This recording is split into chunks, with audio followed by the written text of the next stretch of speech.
Yeah, good afternoon. I have the kind of plague spot right after lunch, so I hope I can still keep you on your toes and engaged.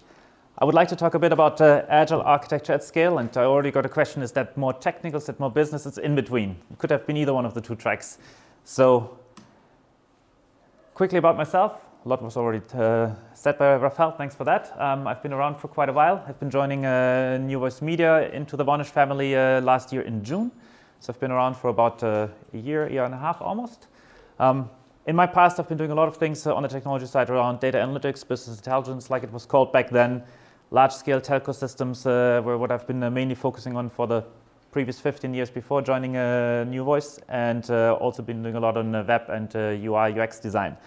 Over the time, I've been also working myself into architecture, also quite for a long period of time. That started in the 2003 approximately, when we had a chance of redesigning a big system from application architecture to large-scale system architecture into enterprise architecture, which was something I was leading for my previous company. And alongside that journey, I've been also doing agile transformations, starting in around 2008, 2009, after 2-3 years of convincing the company that we should be trying agile. At that point in time, it was 250 people. That was still easy, but also got stuck somewhere when it came to scale. Scaling frameworks were really coming into the industry only about 2010 and after. And I did another one then for the larger company of 2,500 people around 2011-12, picking up scaling frameworks. And at that point in time, also with the architecture leadership, having a lot of focus on making that one work at that size. And that's what I would like to share a bit more my experiences about today. When I'm not working, I've been living about 13 years in Luxembourg. Just recently we moved into Munich and joined the south of Germany over there.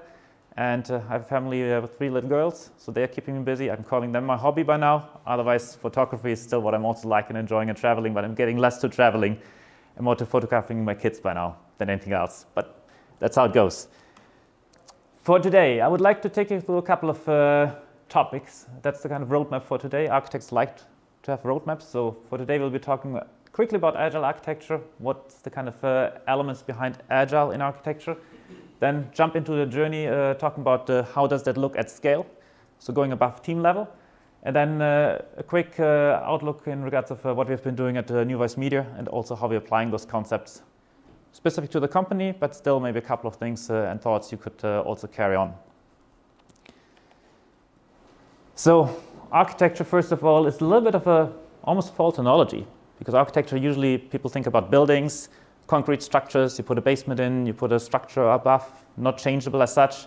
Software architecture and more and more also infrastructure architecture today can be changed, because finally it's all code, which means also you can renovate it, you can revamp it. And as Matt was saying earlier today, if you're not doing it yourself and keeping your platform live and up to date, someone else will do it at some point in time and take you out of business in that sense. So it's vital, and in that sense, keep architecture rather as a living creature, which also fits to the agile term in here. At what levels do we talk about architecture? Application level is the most common one. Applications, components, modules, typically everything which is happening also within the team, where people are taking care of the day-to-day coding. Then there's the look across the applications on the system level. And last but not least, the larger the company gets, enterprise architecture then also takes a couple of other domains into account, like the business architecture, process architecture, other parts. For today, we'll be mainly focusing on the lower 2 parts and the scalability, but the concepts are also applicable to then go to an enterprise level if you're really at a company of that size. Quick question. Agile principles, pretty well known. Is there anything you guys think we should change if we're talking about architecture or architecture at scale? Or should we just test them if they're okay? Let's test them. Let's test them. My statement or my hypothesis would be they work also at scale. What's more interesting, talking about the principles. These couple of statements are coming from a guy called Dean Leffingwell. Most of you guys will mostly know him from the SAFe framework, which has been creating in the earlier years, or at least in the later years now. This was from 2008, where he was just thinking also with a couple of other guys about, okay, what are architecture principles when we talk about agile? First one, the team that codes also designs the system. So pretty much saying, okay, everyone is an architect. Building the simplest architecture which we can, which means we're limiting complexity in order to make it easier to deal with it and also make it more local to the team. Another principle in here, and this is clearly saying, okay, there shouldn't be any ivory tower architects which are just drawing PowerPoints. When in doubt, code it out, in a sense, exploring alternatives. So trying to figure out what is the best way to go. Matt had a lot of good examples, really great examples even in his presentation, about what they all tested, what they failed on, what they swiveled, what they pivoted. And if you build it, you also test it, which means there's a fast learning cycle behind it. And last but not least, and I think that's the most important one, there's no monopoly on innovation. So it's really decentralized decision making. Try to get the decisions and also the architecture done by the people which are closest to the code as much as you can. That was 2008. We're about 11 years later right now. Any other things which you think are missing on that one? We ask question now or later? You can ask a question now, that's fine. They test it in terms of verification or validation? Both. Is it a valid Both. concept or both? Both. If it's prototyping, the testing is less stringent, obviously, then it's more on the validation side. If it's really code, then you go all the way there. Any principles which you would deem missing here? I said that was 11 years ago. Things have advanced. Where's 5 and 6? I left them out. Weren't that relevant. But you can think about them. The link is down there, so if you want, you can click on it. For me, there are a couple of principles I would also like to mention in here. Intentional architecture, emergent design.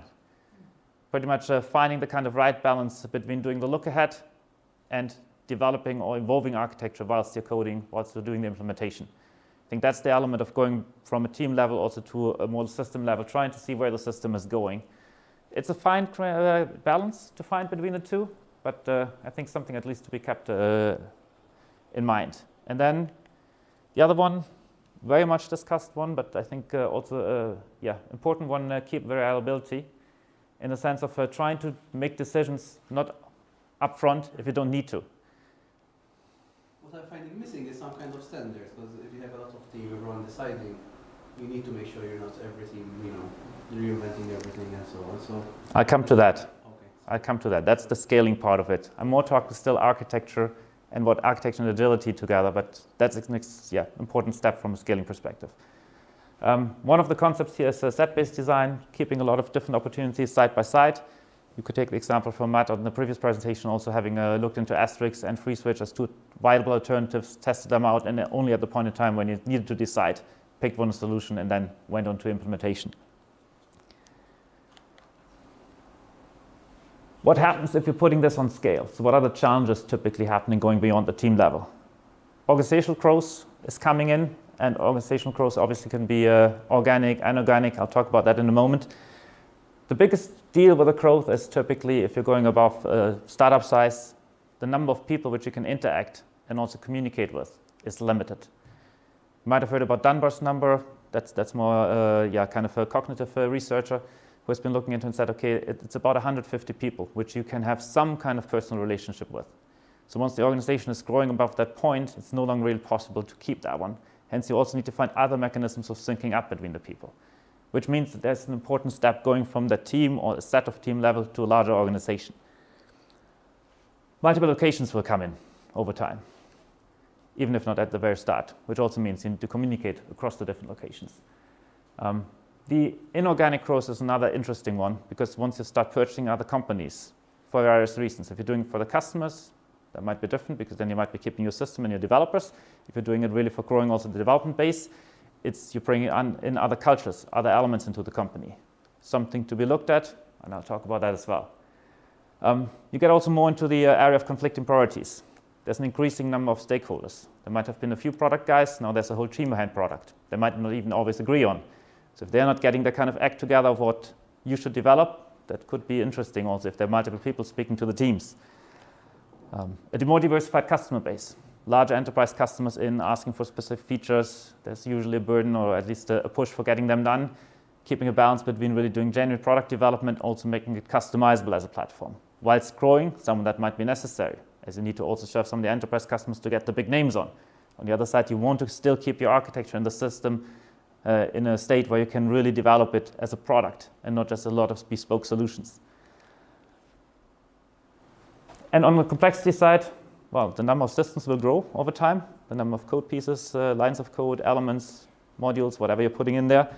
And you'll also see likely a higher level of dependencies between those, unless you're really stringent on the architecture and keep it also clear and modularized from the very beginning. So microservices as one element today, APIs, messaging are elements of keeping it more simplistic. Nonetheless, it's at least a chance where you can easily also lose some of the flexibility. And then technical debt. All of us deal with that. Legacy code. I mean, every line of code you're writing today will be legacy tomorrow by definition.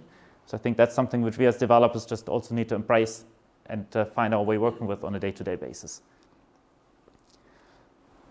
How to get to a point of addressing that.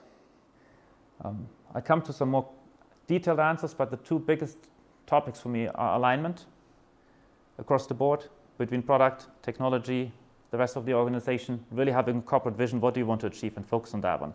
There's always a different journey towards a goal or towards an end game, but I think it's also about being aligned on the journey and the path. Otherwise, you're just walking in different directions. You're not reaching the goal.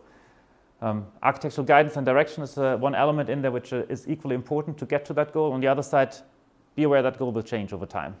So try to make it not too stringent in the sense of what you're telling people of what exactly needs to be the end solution, but keep at least the end solution inside and work towards. Trust. And I think that's one of the most important elements and the hardest ones to build. You can only do it step by step, but the meaningful conversations, high bandwidth for me is really getting into an interaction with the people which are involved in doing something and talking to each other, understanding also the other side of the coin. That's what really at the very end gets you to the point that you also are working in an environment where you can scale and can develop at scale. So engagement, participation, feedback, the kind of openness, also on the architecture side. And the architects not necessarily know it all. In fact, it's only not just the architects, it's pretty much everyone who's doing architecture in the organization. Everyone from coding up to the level of people also designing. Something is business architecture, the other one is architecture and code. There are middle layers in between, but we're all architects in that sense. So not something generally to just one sort of roles in the company. So how do we scale architecture then in agile frameworks from a team to a multiple team level? CollabNet is doing, or version 1 is doing a yearly study, State of Agile report. It's kind of interesting. They usually have also a slide on saying, okay, what are the scaling frameworks which are mostly used? I'll be looking at the 4 ones which are coming up on top here. The Scale Agile framework is with 30% by now the most popular one in the industry, most likely because also more industry customers are, or larger customers are replying to this study. Then there are a lot of people which are not having a scaling framework. Scrum of Scrum is the other one, and the next one really coming out of the framework world is DAD, the Disciplined Agile Delivery. Then we have Spotify as their Agile framework with about 5%, and less is only at 3% as per that report. But it's giving an idea about the industry and how we're set up. Less interesting enough is also the one which has the least elements about architecture at scale in there. Less is talking about hands-on master programmer architects, the members of the team, and there needs to be some kind of collaboration. So unfortunately, not a lot of guidance given how to scale up in here. When we talk about Spotify, they're a bit clearer. They're saying, okay, you need to have a chief architect or chief architects, and also more technical system owners going adjacent with the product owners. That gives a bit more guidance, but doesn't really tell a lot about the collaboration model. So that I think is something still to be figured in that framework. If we talk about DAD, Scott Ambler's getting a little bit more precise on that. I think he's even been putting a writing out just recently in the sense of being how to scale and what architecture really means at scale in there. And they introduce an architecture owner adjacent to the product owner, and also an enterprise architecture team, so a body overlooking things and the development. And in a very similar way, Dean Leffingwell and the folks from Scaled Agile, they also say, okay, there are dedicated Agile roles on the architecture side at the different levels. So talking about enterprise solution and program level architecture, and also specific process for engagement. So interesting enough, the 2 most used frameworks also seem to have the highest maturity when it comes to architecture and how to handle that in the Agile world. The question is now, you're scaling, where to start the journey? We have culture, which is an element of Agile, pretty important to be looked at. The structure, or the system of the organization, and the practices. Where would you start scaling? Or what to look at? Culture? Interesting. I think that's what we all would like to do and also would answer at first. My answer typically is it depends. It depends a really bit on the organization size. Are we a growing organization which is coming from small, getting larger? In that case, I would assume culture and practices are pretty much in place already on team level. The more important one is then to really look at the structure, how to set up a successful structure in growing. And alongside that one, making sure you're evolving the practices, for example, architecture at scale, get some collaboration above the teams, get the structures on the product level right, and keep an eye on the culture. But I would say if you're getting the structure right, the culture would also follow and develop. Culture not necessarily something which you can inject. It rather develops alongside the rest of what you're setting. So from that perspective, my starting point usually advising companies then is start with the structure, make sure you get the practices right, make sure the atmosphere still stays and culture will follow alongside that. If we talk about an existing non-agile organization, like introducing it for 2,500 people, that's a more funny topic. We have all the structures and everything in place, but we want to have a change in culture and in practices. Yet again, it's about clarity on the structure side, because structure in an agile organization at scale looks a bit different. And if you're not getting that one right, or at least also instilled from the very beginning, you're not having people falling on the culture side, neither do you get the practices necessarily right. So yet again, it's a clarity on the structure side, then start helping the organization with understanding the agile practices, and culture over time will follow, and will also pretty much depend on your leadership, the leadership of the architects, the leadership of everyone else who is practicing agile in the organization. The hardest thing to overcome in large organizations is really the command and control structure, which typically is there. Someone's writing the architecture, writes a long design document, 60 pages specification, goes down to developers, you code, and someone else tests at the very end. Getting that one turned around, aside from structuring the teams right, it's also about teaching the practices and possibly even getting people into the organization which have done it beforehand and can also help and cut a bit that learning curve. Inorganic growth, just to complete the picture in here, this one can be tough and painful. You're purchasing a company or you're being acquired by another company. This one is a lot about understanding what the other company's structure, culture, and practice are looking like. And then carefully stepping back and trying to see how are they fitting together. Yet again, I would at first look and focus on structure, getting it right in the sense of who is doing what in that combined company, in the set of departments which are now coming together. Because otherwise it can be a lot of pain. I personally have been through 2 years of pain in a company merger, which was having a lot of unclarity, system duplication, people position duplications. It just lost energy.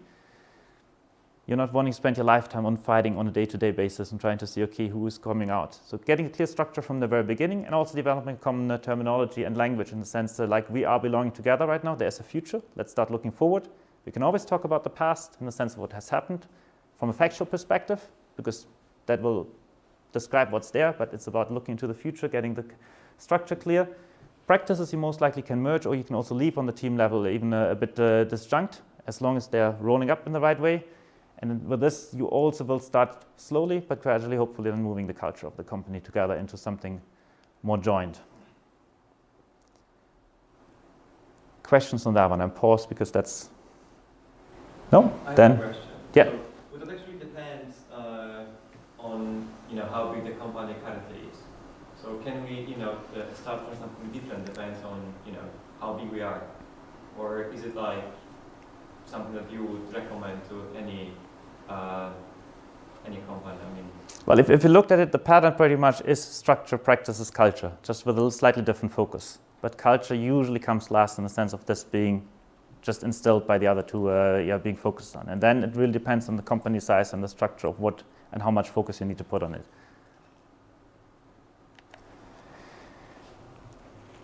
So, talking about structure when it comes to the architecture. Classical model, embedded architect in the team.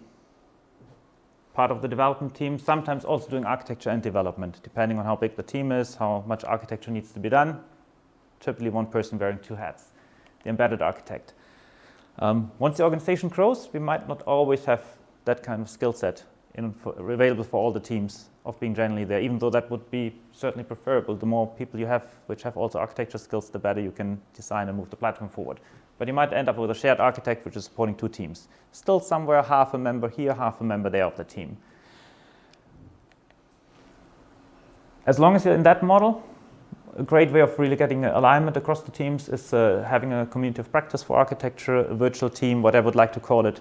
But get those people which on a day-to-day basis are living in the team also together on a regular basis, have them exchanging, discussing, doing things. A typical scaling model coming from a few teams to a larger organization. When we talk about even more growing organizations, you sometimes end up with not having enough people who have these architecture skills. They're getting a bit more rare. And at that point in time, what you can easily end up is with a situation where the architect is sitting outside the team and is rather an advisor, a liaison to the team, which collaborates with the people there. So having one architect for a number of teams. I'm depicting 3 here, but could also easily be 4, 5 or more. In that situation, obviously, you need to make sure that this person really interacts with the team on a regular basis and also stays attached to what's happening. On the other side, it's also about building people in the team up to have more architecture knowledge and can also act on the application architecture level from the development team itself and no longer just require that kind of outside architect to be always present for every decision. It's really about enabling the team to take more of the decisions and have those architects then possibly forming up an architecture team. Enterprise might be the next level if you're really growing that big, but it's really about getting the architects together and making sure that you also have that alignment of the outside architects. And in fact, the 2 models are pretty much compatible in a way that you can still work with a couple of architects in this setup and others also being either embedded or sharing it in between teams. You can always run in a mixture. The question is only paying attention to how you keep the alignment done. The outside team typically is then this kind of working model as the architect liaisons. The other one is being part of it. We're currently running a setup where we're even having a dedicated architecture team and an extended architecture team, which comes more from the development teams. So having a hybrid, at least making sure that everyone is communicating on a regular basis and in that exchange of ideas. It gets a bit more tricky when we're talking about multiple locations. What typically happens, either you're splitting teams over different locations or you're even splitting the locations over the teams. The scaling challenge here, from an architecture perspective, is, from my experience, no different than the scaling challenge on the development teams. The only difference is, whilst you can really have development teams being co-located, the architecture team, by definition, since it's across the board and across the company, will be cross-locational. Hence, will be facing all the challenges on how to communicate, how to get together, and how to work.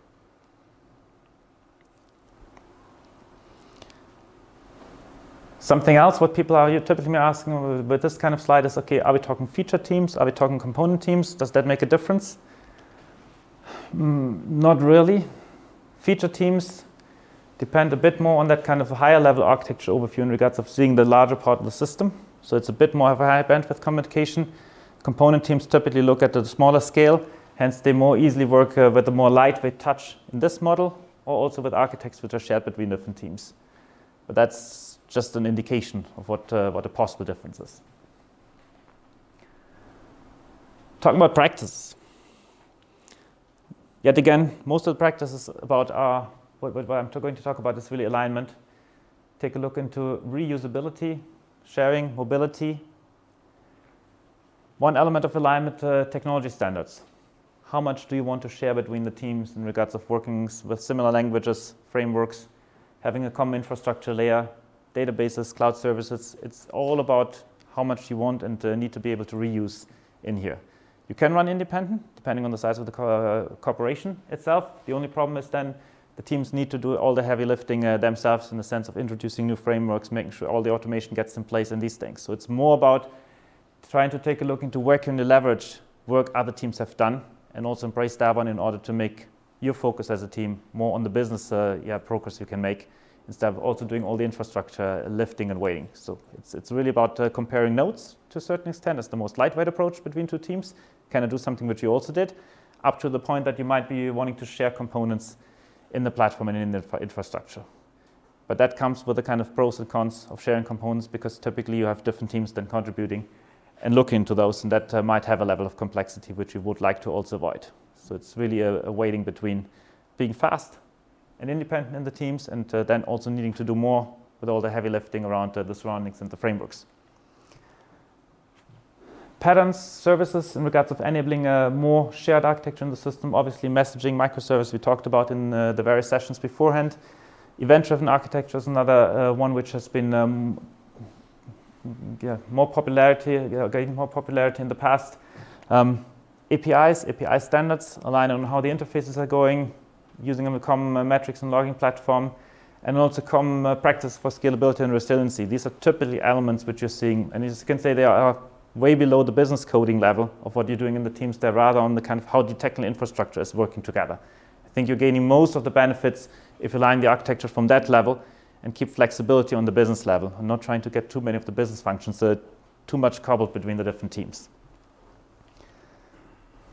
When it comes to business, one element which definitely helps, the more coherence you would like to have in the system, is really talking about a common domain model, but really in regards of aligning the understanding. It doesn't really help if you're talking about a customer in one part of the system differently than a customer in the other part of the system. You need to do a mapping between different customer models in between, or let that be departments or accounts or other parts. So all the kind of language which is happening in the system, get clarity about what it is, and also who is the kind of genuine owner in the overall system stack. So you can then rather be the listener. You can still store the data, you can manage it, you can have it local. All of those properties is something you can do, but get alignment about what it is. So you're talking the same language, because that will more or less get a lot of friction out of the company. And then, get aligned on the target architecture. Where do you want to be? And also what are the steps towards? And have alignment between the different teams that you are following a similar path. Otherwise, someone might be expecting a different implementation or different interface, because that's already in order to get there, but you might not be yet fully there. So the three biggest topics on the cultural side for me are collaboration, communication, and trust. Collaboration within the team, obviously. Across the teams is exactly where the architects are coming into play, but pay attention also to the collaboration between the other functions. Finally, it's product development, which means it has product in the word, so you need to get together. Otherwise, you're not delivering functionality to the customer if you're not taking it development, operating it, hopefully in the DevOps world, and also having product at the very beginning. Communication. The larger you're getting, the more you're getting into an asynchronous communication model, which is less preferable, obviously. For me, it starts really having meetings as being the highest bandwidth communication and the best way of getting together and also understanding. And then it pretty much goes down. Videos are usually good, okay, to have something done over distance. Calls are still, and somewhat in the sense of being synchronous, because you interact with each other. All the rest, chats and messaging can be still in a synchronous way, but also easily tend to be getting into a more disconnected way, and email is the worst way of doing communication between the teams when it comes to doing something fast and agile. It's not unworkable. A couple of things you can run via emails, but the more you're getting towards the upper side, meaning being able to interact personally with each other, the better it is. Last but not least, trust. We already talked about must be earned. You cannot instill trust like you cannot instill culture in an organization. So it's really about everyone also openly walking into it from an architecture perspective, but also from a developer perspective. Usually developers have a lot of ideas about what could be done. They're seeing a lot of problems. So if you're acting as an architect in the system, also always listen and be rather the one which is helping instead of the one which is telling. And last but not least, handle with care. Trust is hard to earn, but easy to destroy. So that's sometimes a painful experience. Once you're getting the jar of marbles destroyed, it's hard to regain and then recollect all of those again. The other elements, shared ownership. As I said beforehand, platform architecture, possibly shared services if we want to get there. Rui, back in the room, is also a defender of open source and inner source within the company, and has also proven this one as being a very successful one, in particular when it comes to those shared service and platform architectures. If you're creating something like a logging, a metric service, or other things, those can be elements which you're checking into a repository and let everyone contribute. Once you need a new feature, it doesn't need to be the same team. It could be other teams contributing.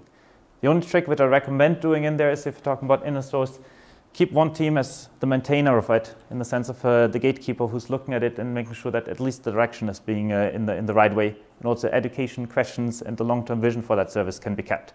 But leave it open for everyone to contribute. Put their code in and get their kind of commits also into what's then going to production. Roles and responsibilities.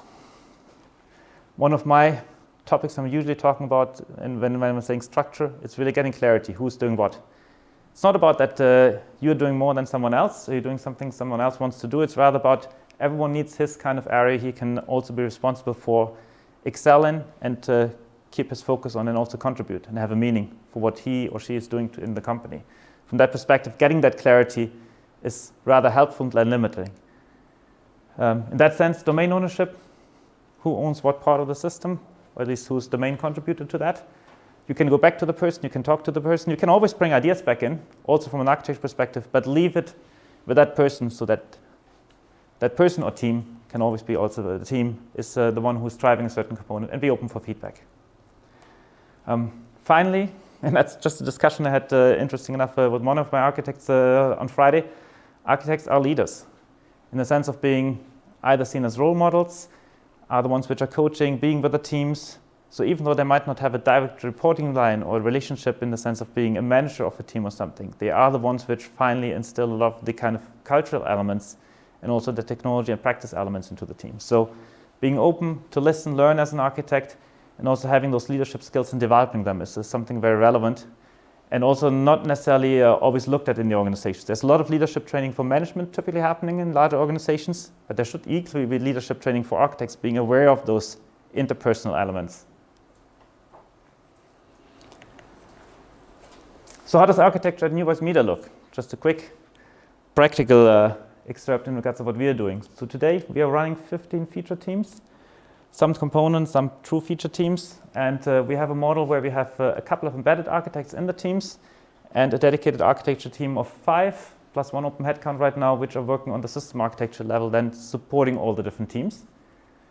And in addition to that, we also have 5 teams which are really support. That's typically database, network, infrastructure, also all of that going into code, and 2 teams which are talking about SRE, site reliability engineering, and our pipeline team, engineering enablement, which are working on the whole CI/CD pipeline as a service for the company. But all of those are supported by the 5 or 6 architects to be, and they all are getting together on a regular basis because we're talking about the architecture core team when we talk about those 6 chaps, and we talk about the extended architecture team when it comes to all the different people in the teams being in charge for architecture, so that we have that coherence and alignment across the board. Today, we are running a SAFe model as one release train. So we're picking up a lot of the kind of terminologies and also the structures which are suggested by SAFe. Nonetheless, we made a lot of them also our own in the sense of adapting them where necessary. The 2 things which we've been introducing on top of it, and I'll talk to them also a bit more in detail, is the first one is the technology strategy board.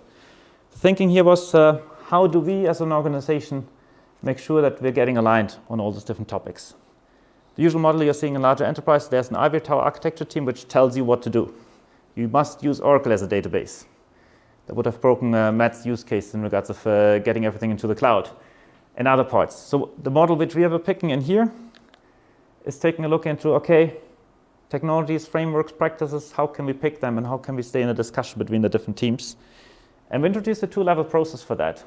We installed something which we call the technology strategy board, having all the extended architects you saw from the previous slide, plus the function heads, being the development leads, the security lead, and all the ones which are relevant stakeholders, coming together and thinking about, okay, what's our backlog of things we need to get addressed? Do we need to standardize the database technology? Do we need to talk about messaging? Do we need to talk about A, B, C, D? What is the kind of technology challenge of the company? Where do we want to standardize on?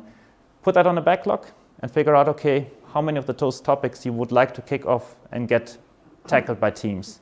Limit the WIP. You can do all of it, even if you want to. Our backlog is pretty large, 20 plus items right now. We are having about 3 or 4 currently running concurrently. And then we're setting up working groups in the sense of thinking about, okay, who are good people in our teams, which are subject matter experts, stakeholders that can contribute and get this topic moving. Those will be nominated, and the part about doing a nomination here is mainly about leaving them room and time to work on those things. It doesn't help if you're just saying, okay, and you're helping us on the database standard, but you get no time. Do your daily work and also help us on the database standard. No. So we're trying to set some time aside. We leave it open. Everyone interested who wants to contribute can also come. This is not about a strict thing, only that person is allowed to do something. It's rather about finding a focus group which we are trusting with the exercise of getting a certain tech topic solved. They will work on that. There's a definition of done. Also do not overdo it and then keep the scope limited and put a time box around. And then at the very end, we're doing kind of a formal presentation, but the formal presentation is more about putting an acceptance in and saying, okay, what that team is coming back with. You can have a Q&A, you can ask questions, you can do a bit of rework, but we're finally saying as a company, this is what we're accepting as the new standard for that topic. That doesn't mean it's a standard carved in stone forever. could be there for a year, 1.5 years. We're typically trying to put an expiration label on. Services on the website, for example, languages and language framework stacks on the website are getting a shorter label than like database technology picks. It's also not a prescription like you must only use that technology. It's rather recommended technology, which will be supported, which will have ops teams already being skilled in it, which will have the pipeline and other parts being equipped for it. It's more about saying, okay, if you can do it, you're faster with picking that. If you have a different need, if there's a different project coming up where you say, okay, it does not fit to use that database technology, make your case. There's nothing wrong about also trying something new. It's rather about looking into not going too diversified. That's on the technology side. The other one, we've been thinking about how can we, not necessarily review, but how can we communicate architecture across the teams? How can we get that one going in a good way? And this is actually a topic which is still work in progress on our side, and we're about to introduce that to the teams. I've been doing it in my previous company successfully at a larger scale, so at least I know it's a working concept, but we still need to work and adapt it to New West Media Vonage in that sense. What we've been doing there is creating a lightweight document, and I'm talking literally just about 2, 3, 4 pages, depending on the size of the initiative which is going on, describing the business problem. Short and sweet. Talking about what is what we want to get out of it, and then putting a high-level set of diagrams, because typically pictures can speak a bit better, plus some words, in regards of what are the changes to the business process, or what business process are we introducing? What kind of application elements are coming together in here? How are they looking both from a collaboration level in regards to what are the flows, messaging, information flows, versus what's the implementation? And we're really talking about box diagrams in that sense. And how are they going to be deployed? Single site, different instances. So getting a picture about all the different stacks of what the solution later on will look like. And then in the descriptions, rather focusing on the exceptions. We have a couple of technology standards we settled on. If we're using database technology like DynamoDB or whatever we have been setting as a standard for the company, that is something which we are then not making a lot of words around. It's rather like we have yet another instance of X. If we are using a different database technology, we're saying, okay, because of, we want to use this and that. It's about really clarifying the scope, invoking discussions, and making sure that we've looked at all the aspects which later on easily can get us into a situation that once we're going into production and want to deploy, the operations team didn't hear about it, security doesn't like it, they cannot support it. So getting some of those things just up front and in a brief alignment. Don't overdo it. This is not a 60-page requirements or specification document. It's really a lightweight 2, 4, maybe 5 pages long document. Should be doable within 2 to 4 hours for someone who has been into the process. That's what we're looking for. And typically we're asking the development team working on something to get this document prepared and then bring it back. And to bring it back means we are meeting on a weekly basis on that extended architecture team level as a touch point, get all the relevant stakeholders involved, also from business, possibly IT, security, finance, legal. Those are rather optional bites, but it's mainly about visibility and alignment. So trying to bring back into, okay, what are the new initiatives which are coming? Where do we do significant updates to systems? Because new features, new things might require a connection to another outside vendor, a third-party web service. All of those things would be making changes which could then, for example, be relevant for security. Is personal data going to be sent out of the company? Do we have the right agreements in place? It's mainly for doing that cross-check so that you later on, when you're putting something in place at scale, are not yet tipping over and then figuring out, okay, forgot about that, sorry. Because that usually means rework we need to get back into.